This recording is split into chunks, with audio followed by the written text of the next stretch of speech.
Boa tarde, amigos do Bate Pronto.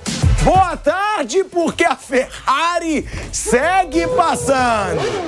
A Ferrari, ó, olha a Ferrari acelerando. Ela vem.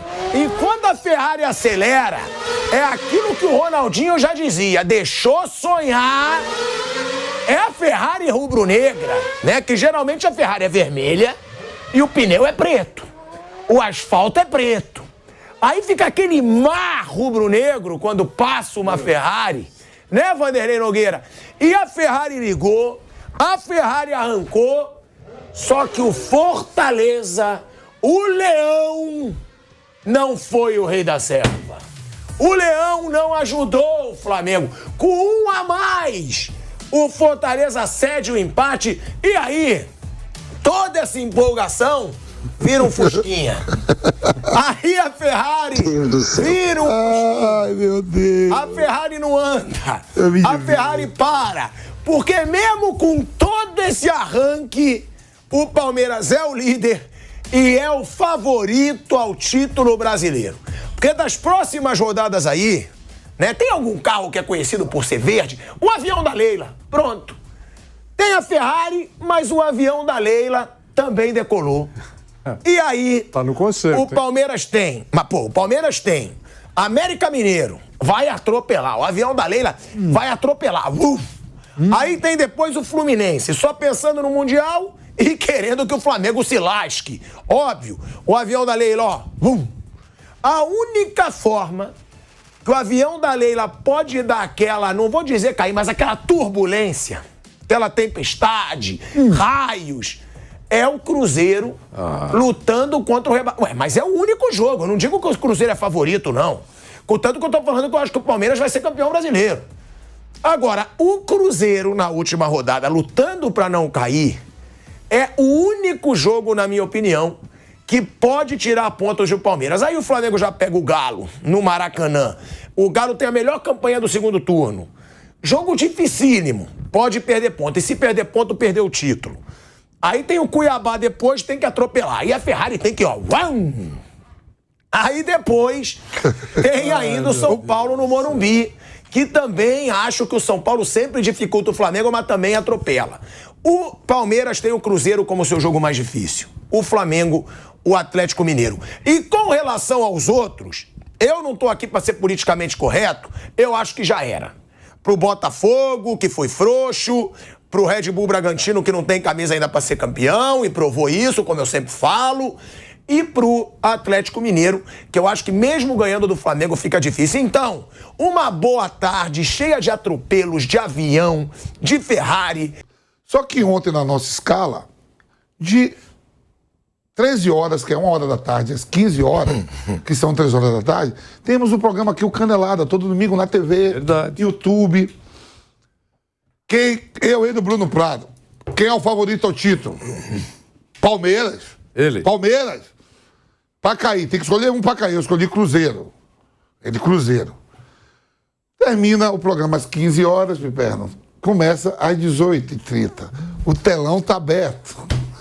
O telão tá aberto. Não pode falar do jogo, porque a gente tá ao vivo.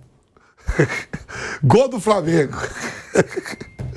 Gol do Fortaleza. Esse homem vibrava. No programa, eu digo, fala aí quem é o favorito do título. Lógico que é o Flamengo. Mentira. Lógico que é o Flamengo. Eu falei, como é que é? Vou manter a minha palavra do começo da rodada. Palmeiras. Quando o Palmeiras fez 2-2, esse homem queria chegar, sabe o quê? Culpa do Fortaleza. Ele falou assim, vocês não podem culpar o Fortaleza. Ele culpando. Vou ligar pro presidente. Esse time, porra, não segura a onda. Não pode culpar o Fortaleza. Se o Flamengo não teve vergonha na cara. Se o Flamengo não teve vergonha na cara. O primeiro que tava xingando o Fortaleza. Quando o Palmeiras fez 2-2, ele falou, puta que pariu. Eu vou dizer o seguinte, se o Flamengo tivesse a mínima vergonha na cara de jogar o mínimo com o Sampaoli, o Flamengo já era campeão brasileiro. Já era campeão brasileiro. Mas faltou vergonha na cara pra esse time. Aí é o que eu falo, se eles forem campeões, o que você vai falar? A mesma coisa. Se for campeão, vai provar ainda mais que eles não tiveram vergonha na cara durante o ano, Vanderlei Nogueira. Porque esse time, se ele quisesse jogar o mínimo, a campanha no Brasileiro seria um pouco melhor. Se esse time quiser jogar o mínimo, chegaria pelo menos na semifinal de uma Libertadores. Porque aí teria um Fla-Flu pela frente, aí é clássico. Se esse time quisesse jogar o mínimo, não perderia pro Al Hilal na semifinal do Mundial de Clubes. Então foi um Flamengo sem vergonha na cara, que voltou a ter vergonha na cara com o Tite. Mas isso não muda o fato de ter sido um time acomodado e sem vergonha na cara durante toda a temporada. Ô, Asmar, boa tarde para você. Boa tarde. Boa tarde para o Vampeta e para o nosso Fábio Piperno e para você que nos acompanha. Eu vou usar parte dos seus argumentos e transferir esse período trágico que você citou do Flamengo. Os jogadores não abraçaram o Sampaoli, essa coisa toda. Se o time tivesse abraçado o treinador e jogado de forma séria, seria líder do campeonato com folga. Foi isso que você acabou de falar. Quero transferir isso para o Botafogo, da mesma maneira, chegou a ter 14 pontos na frente, confortavelmente. O nego já estava brigando só para entrar na Libertadores. De título já ninguém falava mais num determinado ponto do campeonato. Só até os técnicos adversários. E aí aconteceu todo esse tropeço, colocando na balança, da mesma maneira que tropeçou para valer o nosso glorioso Flamengo. E aí vamos para o Palmeiras. Se o Palmeiras, em vários jogos, tivesse sido escalado corretamente, na visão da maioria, eu acho que ele teria pontos suficientes para estar na liderança com folga. Da mesma maneira, em cima do argumento que você usou do Flamengo, eu estou usando para o Palmeiras. Se o técnico do Palmeiras, que é muito bom, segundo o Fábio Piperno, o melhor da história do Palmeiras, e olha, muita gente concorda com o Piperno com relação a isso, levantando a bola do professor Abel Ferreira. Mas se o técnico não tivesse ausente tantas vezes no banco de reservas, né? E já no próximo jogo tão importante do campeonato, todo jogo é importante, ele não estará. E o professor Abel Ferreira é muito importante. Ele é o porto seguro do Palmeiras, do time do Palmeiras. Quando o jogador olha para o lado e vê ele lá no banco, o jogador se sente mais seguro. Ele é extremamente importante e ele não estará no banco mais uma vez. Nem ele, nem o auxiliar dele, o Martins, né? João Martins. Quem vai estar lá é o professor Castanheira. Então, sabe, todos eles cometeram escorregões aí durante essa caminhada. Por isso que eu digo, para fechar a minha longa participação, que tropeço foi o astro desse campeonato nessa reta de chegada do brasileiro. Tropeço foi a palavra mais usada pelos concorrentes todos aí ao título do Campeonato Nacional. Todos tropeçaram. Todos foram prejudicados por arbitragem. Antes que o Textor, né, volte com outro estudinho. Good game é o escambau. Não tem. Aquele estudo, teria 21 pontos a mais que o Palmeiras. Será que ele viu quando o Botafogo foi beneficiado? Quando o Palmeiras foi prejudicado? Todo mundo foi prejudicado. Vamos botar aí a declaração do Tite sobre não ficar pensando nos outros. Sobre o Flamengo fazer o papel de... É o quê? Não, o que ele falou outro é que eu nem sei como é que tá a pontuação. Calma, então. Aí não, não é problema. Aí não. Se a gente então, sabe... ele já fala logo, aí é milonga. Sabe, o Tite não vai saber. É milonga, não é vida coletiva, Bota aí, é milonga. Bota aí. Vamos botar. Roda, Kaique. Roda o Tite dando essa milonga de acordo com o velho Vamp. Eu não sei da pontuação, sinceramente eu não sei, e vou te dizer, não quero ainda porque eu não quero ficar pensando nos outros, porque eu desfoco do meu trabalho, e eu sei que o meu sentimento era assim, claro que eu vou estar torcendo contra os que estão na frente, claro que sim, humanamente, mas eu tenho que isolar e ficar focado no nosso dia a dia, no nosso trabalho, no nosso melhor trabalho possível. O resultado só gera confiança se ele vem antes de desempenho. Se não vier desempenho, vai para casa, tu olha, mas não te dá confiança, ela gera com desempenho, senão é ilusão. É um miguezaço. É um miguezaço. É milonga? Eu nem sei como tá a classificação. Não. Aí só pode estar de palhaçada com a minha cara o Tite. É o que eu falo, quando eu quero elogiar o Tite, eu não consigo. Ele ajeita o time do Flamengo, realmente. Vai fazendo um bom trabalho. Eu achei o trabalho na seleção nada demais, né? Que a imprensa fica bajulando, babando o ovo dele. Eu não achei nada demais. Agora, pra que ele fala que ele não tá vendo a classificação. É lógico que ele tá vendo. É lógico que ele falou pros jogadores no intervalo, ó, o Palmeiras tá perdendo. A gente assume a liderança. Se a gente ganhar esse jogo aqui, a gente assume a liderança. É óbvio. No banco os caras ficam Tem gente do lado dele, é óbvio que ficam falando. Até o repórter de campo Pode dar a vibração da torcida mesmo quando sai o gol.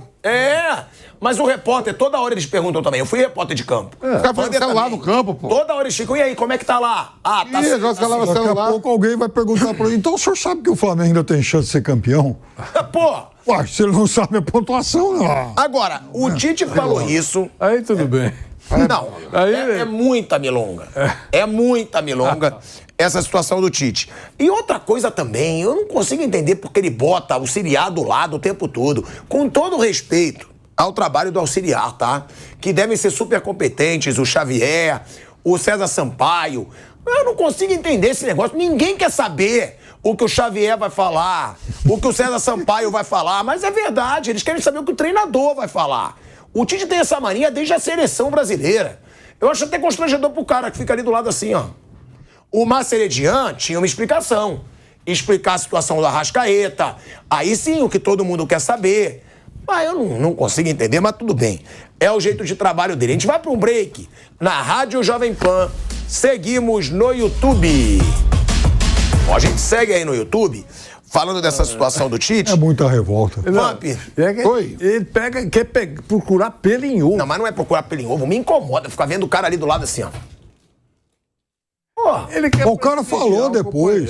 Prestigia no banco. O cara tá no banco lá todo dia. Ele sempre leva alguém junto. Aqui mesmo para dar entrevista exclusiva para nós, ele trouxe o César Sampaio para ficar. Ficou lá. A gente fez pergunta pro César. Aí eu vou te perguntar, sinceramente, você queria fazer pergunta pro César Sampaio? Olha, eu não esperava o César Sampaio. Eu tô respondendo. Eu não esperava. Quando abriu a câmera, a câmera estava lá no escritório dele, na CBF. O entrevistado era o professor Tite. Quando abriu a câmera, o César estava do lado. Nós não estávamos preparados para o César Sampaio. Só que tinha pergunta para fazer. Porque você começa a pensar, pelo fato de jogar, conhecer jogadores, uma série de outras coisas. Vampeta está do lado do cara. Eu não esperava o Vampeta. Eu tenho uma pergunta para o Vampeta. No caso eu nem sei se foi feita alguma pergunta para o Xavier. Não, ele chegou a responder. Então, Não, desculpa. Não é que a pergunta foi feita diretamente a ele, mas aí o Tite pediu para ele ajudar numa resposta. Ele prestigiou, né? Prestigiou o cara. Agora, é um baita trabalho. Mas no final de tudo, milonga. Milonga. Agora, o senhor tem razão. Deu um miguezinho. Mas é um baita trabalho do Tite no Flamengo. Não, lógico, botou cada dia, pô. O Tite organizou o time do Flamengo. Isso é verdade. Organizou e devolveu a vergonha na cara. Porque eu fui o primeiro a dar essa informação. A primeira palavra que o Tite pediu nos bastidores foi lealdade. Sim. Quando ele chega no Flamengo, ele pede a lealdade. É a primeira coisa que ele pede, porque ele viu que esse time não era leal a ninguém. Caiu tudo que é treinador nesse time do Flamengo. Olha os números do homem aí, ó. Jogos são 9, 6 sem sofrer gols. Vitórias, 6. Ou seja, em todas as vitórias ele não sofreu gols. Empate, 1. Derrotas, 2. Aproveitamento, 70%. Gols a favor, 16. Gols sofridos, 6. Dos gols sofridos, 6, 3 foram contra o Grêmio de pelada e 1 contra o Santos de pelada. Por isso que eu me recuso um pouco a elogiar a defesa. Mas o Tite organizou o Flamengo. Organizou o Flamengo. Era esperado. E assim, o Cebolinha agora joga, o Luiz Araújo joga. O Varela já entrou no time. Varela era o outro que estava lá encostado. Então é o seguinte, se o Flamengo paga salário para essa turma toda, se todo mundo foi contratado com currículo, jogavam em times aí espalhados pelo mundo e tal, por que de uma hora para outra ia todo mundo virar jogador encostado? Então nisso ele recupera até o investimento que o Flamengo fez. A gente tem aí um Flamengo que é outro Flamengo com o Tite. O Tite chegou, organizou, botou vergonha na cara e a gente vai voltando pra rádio. De volta, hein? De volta à Rádio Jovem Pan, agora na rádio e no YouTube. E eu quero perguntar pra vocês, hein? O Pedro tem 6 gols nas 9 partidas sob o comando do Tite. O Pedro tava uma draga com o Sampaoli. O Cebolinha mudou da água pro vinho. vivia um jejum de 4 meses sem marcar gol. Além disso, tinha sido titular só 3 vezes em 4 meses. E com o Tite, ele já participou de 4 gols. 2 gols e 2 assistências. Vamp, você foi jogador, né? É bizarro como um treinador pode mudar o desempenho de um jogador. Não, pô, os jogadores do Flamengo, não é que chegou um cara qualquer, o Tite já teve esses jogadores na mão, pô. O Tite já trabalhou com o Cebolinha na seleção, já trabalhou com o Everton Ribeiro, levou pra Copa do Mundo, levou o Pedro pra Copa do Mundo, em algum momento trabalhou um pouco com o Davi Luiz, com o Felipe Luiz, levou pra Copa do Mundo, o Felipe Luiz, tá no grupo. O Santos é o terceiro goleiro hoje. O Tite já convocou pra Seleção Brasileira. Tem quem mais ali? O Gerson. O Tite já levou também pra Seleção Brasileira. Então ele tá chegando, ele não tá chegando num ambiente hostil, onde pisar vai ter bomba, não. Os caras têm uma gratidão também, pô. Quando um cara vai pra Seleção, por exemplo, eu nunca trabalhei com o Filipão no clube, mas eu tenho uma gratidão muito grande ao Filipão por me levar pra Copa do Mundo. Você acha que esses caras não falaram pra quem não conhecia o Tite? Como é o Tite? Sim. Se eles tiveram uma boa impressão, com boa convivência, tem tudo isso. O próprio Bruno Isso é Henrique, normal. Gabigol, todo mundo já foi pra seleção com o Tite. Não. Bruno Henrique já foi convocado pelo Tite, Acho que Gabigol isso é- também, acho que isso as é eliminatórias.